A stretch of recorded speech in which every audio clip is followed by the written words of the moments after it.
Karl-Heinz Forster, heavy challenge there by Amador. And Karl-Heinz Forster looks somewhat surprised at all of that. Every time Germany seems to get an attack going there, they get fouled, and I think the referee's going to have to look at this a little bit more because Mexico seems to be doing more of the fouling right now than Germany is.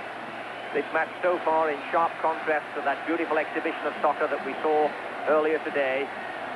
France against Brazil. Brazil out, and therefore certainly not going to be the first team to win 4 World Cups. In fact, nobody can do that because Italy have also left the competition. So the two nations who've won the World Cup 3 times each are in no position in World Cup 86 to win their 4. Mexico on the attack. Sanchez wide on the left. Mexico elects to go through the middle. Here's a chance. Turns it nicely, but gives a chance for the West German defense to get back in numbers and clear the threat. And an injured ankle into the bargain.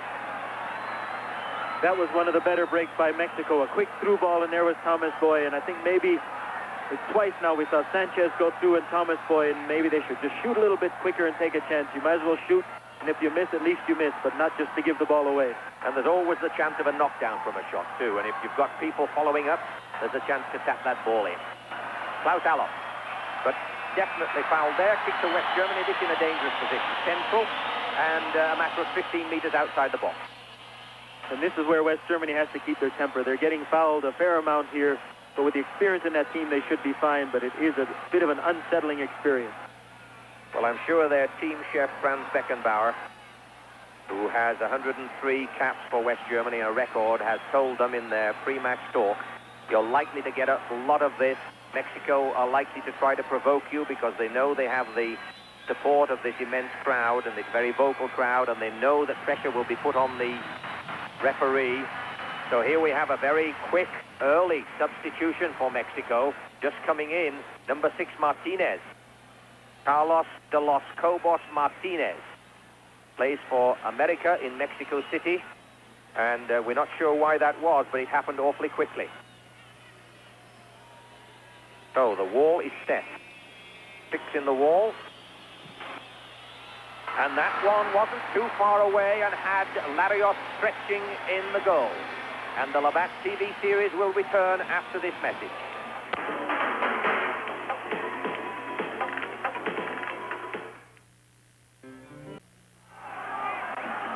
Welcome back to Monterrey Universitario Stadium, where the score is still 0-0, and some sad news for Mexican supporters. Their captain, Thomas Boy, has gone off with an injured ankle. He's been stretchered off. He walked off the field under his own steam, but he's now on a stretcher. His shoe and sock are off, and it looks like an injured ankle. And he has been replaced by Carlos de los Cobos Martinez, number 6. We've seen, and of course, we're in the rainy season here in Mexico, and this pitch is a little bit soft, too. And I think when he tried to cut back, when he was put through there, I think he caught his ankle, and it just didn't turn, and he's probably just twisted his ankle. Hopefully, it's nothing too serious. There's a chance, however, for Mexico. Threatening on the edge of the area. Aguirre, and West Germany very pleased to clear that with some desperation. But a threat there from Mexico. Be interesting to see, Sam, how the Mexicans reorganize with the absent captain Thomas Boy, because he has a very good influence on this side, calms them when it's necessary, imposes himself on the game, and he will be sadly missed. Very much so, just for his leadership, but I think this is where Hugo Sanchez, who they all respect highly, will have to take a bit more of a grip and say, let's get on with it, we've lost him, but we'll play as well as we can play.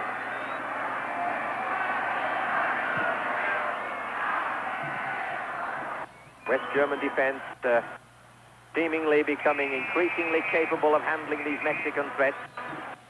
And yet another foul on West Germany. But as you said, I think, Sam, they have been well prepared pre-match and are handling these with considerable discipline. So the way West Germany is playing now, they're almost just sort of playing in a gear one less than they normally could. And you almost expect any time for them to come out and start playing like we know they can. Karl-Heinz Rummenigge. Closely attended. Felix Magath. Hans-Peter Briegel on the left. Rather dramatic stretch by Briegel, but it was a foul, and it will be a kick to West Germany. Moving into the 38-minute mark of this first half, the massive legs of Hans-Peter Briegel going into that penalty area to use his power and height to advantage when this cross comes in. Larios is having a quick word with his defense. And the Mexicans start the wave to try to disrupt this German free kick outlet. And the roar increases, and here it comes. But Larios made his mind up early and decisively, and made easy meat of that one, and Mexico come away. Negrete, El Dia Negrete. No quick break, so they played around in their own half, and now they're into the West German half, Servin. West German defense coming to the ball quickly, tackling decisively. Alof, foul, kick to Germany. Taken quickly by Rummenigge. Finds Mateus on the left. Klaus Alof looking for support, pushes it in. Rummenigge waiting. No, that's Bremer. Bremer to Bertel. Overlap by Eder on the right. Inside to Bremer. Felix Magath. Now Germany beginning to move this ball around. Beautiful ball to Karl-Heinz Rummenigge. But the Karl-Heinz Rummenigge of old was missing there. We didn't see quite that acceleration that we expect from this man. He received a very good kick in the back heels, though, when he went to shield that ball, and he was just waiting to do something with it, and he got tackled from behind. But I'm still waiting. I mean, we know he's not played much, and he's been injured, but the talent's still there. It's just a matter of getting himself into the game, getting involved more in the game. So this would be a very, very important time to score a goal from this corner. Larios comes out, didn't quite get hold of it, but the Mexican defense were able to scramble it away. Karl-Heinz Forster. Pushing it right. Eder to Bertel to Eder. Oh, very casually seemed to drive that ball into the Mexican. No real attempt to beat him. The referee says play on and Mexico have possession and try the left side. But a long ball back to Tony Schumacher. Mexico just doesn't have that, or doesn't seem to have that ability to break quickly. Every time they break very slowly, and they'll never beat the West German defense if they build up real slow, because that's what the Germans want. Sanchez plowing a lonely furrow in the West German half, not getting a lot of support up front. Can't show his skills if they don't give him the ball. So German possession, and they too, like the Mexicans, not building up with any real speed and not making a lot of progress. So a disappointing first half so far as we come just over the 40-minute mark. There was a push in the back. Kick to Mexico. The crowd having been somewhat silent because their national team has not yet got on the scoreboard. But now with Mexican possession, the roar mounts. But Germans are there in numbers, and now is a chance for a German break, but that's too far ahead, and Larios easily able to handle it and to set the Mexicans off down the left side.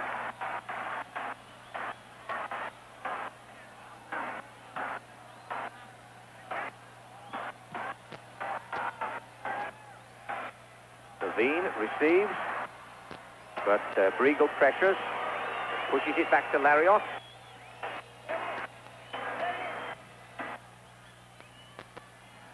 The pressure of the moment seems to be dominating this game rather than the demonstration of skills by these two sides. Both sides very nervous about making mistakes. And there's one, but the flag is up just as Sanchez thought he had a loose ball and an open run to the goal. Trying to use some of the tricks I'm sure he's learned in Spain by leaning on the defender and just trying to put him off a bit and hope that the referee, getting caught up in this emotion, just may let it go. So certainly Mexico have not been able to capitalize upon an early surprise and an early goal. And while this game so far has not been scintillating, more of a testing time and a lot of scrappy play, the longer it goes, the more one has to feel that the West Germans have a chance to settle down as the referee delivers a lecture to the Mexican bench for Milutinovic. Referee says, stay down where you are. We don't want any coaching on the touchlines. It's not permissible. So West Germany bringing the ball out. Moving into the final 4 minutes of the first half. Still no score in Monterrey Universitario Stadium, but still high expectations by the totally partisan crowd.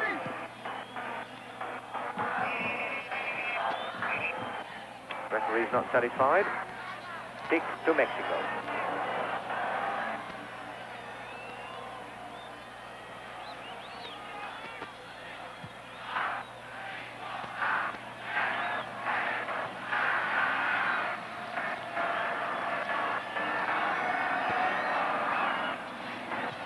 Mexico bringing the ball out very slowly indeed, and Germany in no hurry to press them. Chance for a long ball, but Norbert Eder back to Tony Schumacher, who receives a quiet visit from Hugo Sanchez. And there we see the Mexican bench, and the Mexican coach, Bora Milutinovic, not particularly happy, and I shouldn't think that Franz Beckenbauer is very happy either. No, I would not think so, but in the same token, I think if we look at both teams over this first half, West Germany looks a little bit stronger and more confident, and we'd have to give them the edge in that. And when they do try that quick ball out of there, they do look very dangerous, whereas Mexico's look a little bit ponderous up to this point. So close to 47,000 spectators are here. Probably 46,950 of them are Mexicans.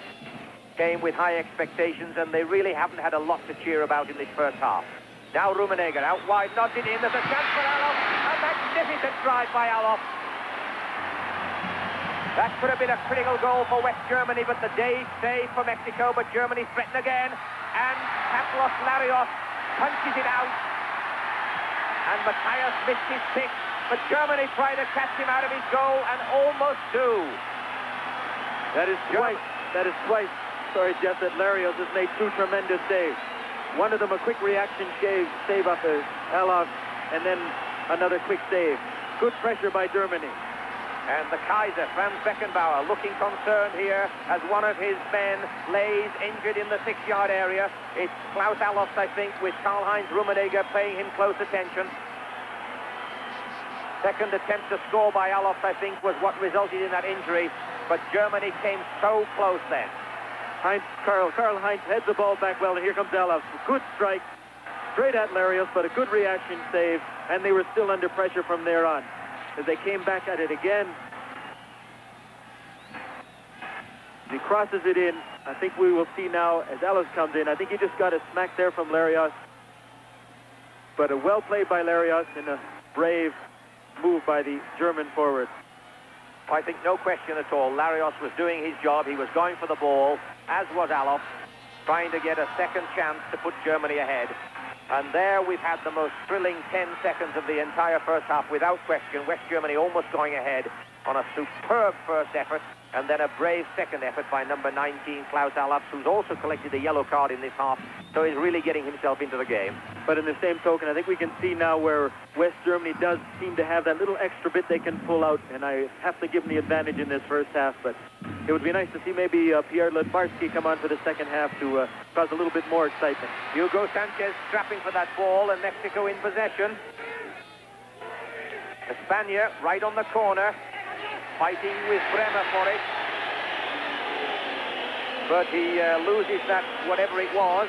A little bit of wrestling filled in as well, and it will be a goal kick to West Germany. So we haven't had a great deal to get excited about in this first half, but in this last 2 or 3 minutes, we've seen some end-to-end activity. Karl-Heinz Foster gives it back to Tony Schumacher.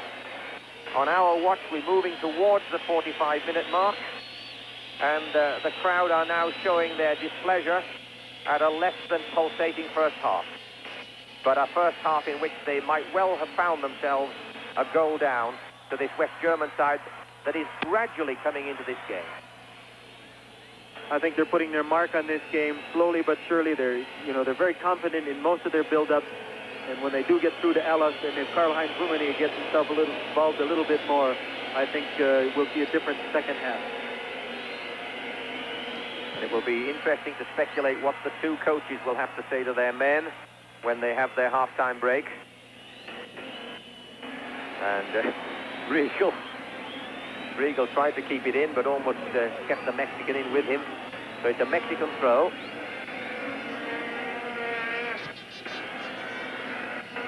And all will be forgiven by this crowd, of course, if Mexico can score a goal. Particularly if they can score one and Germany can't score one. But there we are, the end of a somewhat disappointing first half. The score, Mexico 0, West Germany 0. West Germany slightly ahead on points, and the Labatt TV series will return after this message. And welcome back to Monterrey Universitario Stadium, where a capacity crowd of 47,000 are hoping for a second half, second game.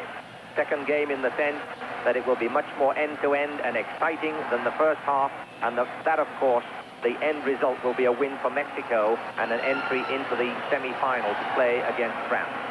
But as we saw in the first half, and as Tony Waiters showed on his half-time telestrator, West Germany beginning to come into their own. I was very interested, Sam, in his comment about the punch by Harold Schumacher, because the reserve goalkeeper